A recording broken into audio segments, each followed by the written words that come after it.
Magandang araw mga bata! Ako si Binibining G. Mariel L. Gaputan at ngayong araw ay panibagong kwento na naman ang ating lalakbayin. Tara at tayo nang maglakbay! Ang ating kwento ay pinamagatang Ang Alamat ng Saging.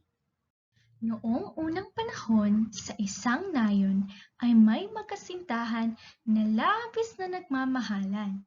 Sila ay si Juana at si Aging.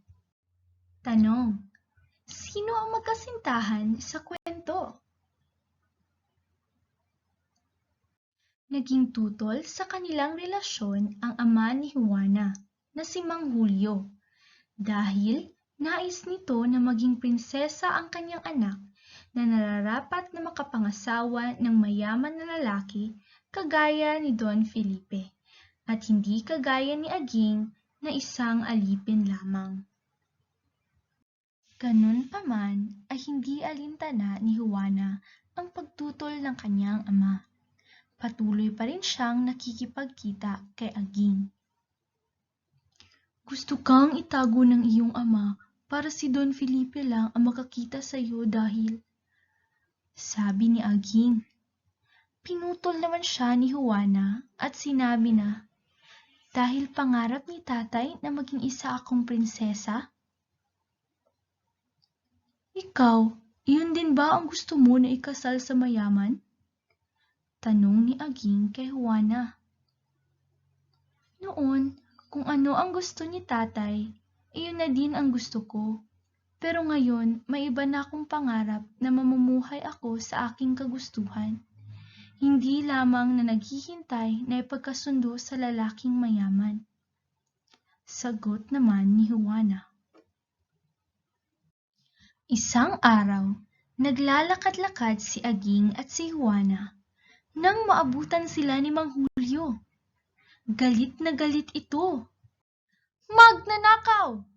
Sigaw ng ama ni Juana. Don Felipe, parusahan niyo ang alipin niyong magnanakaw. Dagdag pa nito. Isinumbong niya si Aging sa amo nito na si Don Felipe at pinagbintangan na si Aging ay magnanakaw. Tanong, bakit isinumbong ni Mang Julio si Aging kay Don Felipe? Sinubukang kumbinsihin ni Aging si Don Felipe na wala siyang ginawa. Don Felipe, wala po akong ninakaw. Hindi ko po alam ang sinasabi ninyo. Paliwanag ni Aging. Hindi naniwala sa kanya si Don Felipe. Iniisip niya na nasira ni Aging ang kanyang tiwala. Alam mong dito sa aking lupain ang kaparusahan sa pagnanakaw ay pagputol ng kamay. Sabi ni Don Felipe. Sinabi ng ama ni Juana na ninakaw ni Aging ang puso ni Juana at ang pag-asa nitong maging prinsesa. Nagmakaawa si Juana sa kanyang ama, ngunit hindi ito nagpapigil. Tatay, parang awa niyo na po. Pakawalan niyo na po si Aging. Mahal ko po siya at sa kanya ang aking puso. Nagmamakaawang daing ni Juana sa ama. Itinali ang kamay ni Aging at ipinatong sa isang kahoy. Pinutol ng ama ni Juana ang kamay ni Aging nang walang pag-aalinlangan. Sumigaw ng malakas si Aging dahil sa sakit na kanyang naramdaman. Pinutol nila ang mga kamay ko, pero ang puso ko ay patuloy na umiibig kay Juana. Sabi ni Aging sa isip niya. Agad na nilapitan ni Juana si Aging, ngunit madali siyang napigilan ng mga kasamahan ng kanyang ama.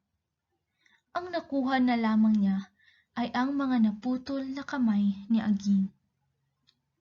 Dinala at ikinulong sa isang silid si Aging, ngunit hindi ito naging hadlang para sabihin pa rin niya sa kanyang sarili ang pagmamahal niya kay Juana.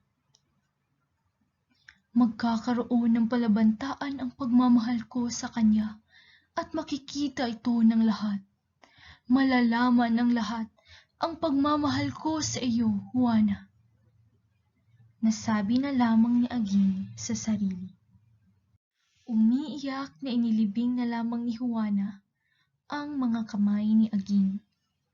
Umaasa pa rin siyang sila ay magkikita pang muli.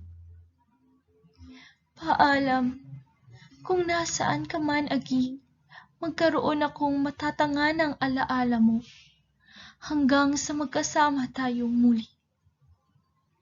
Umiiyak na sabi ni Juana habang inililibing ang kamay ni Aging.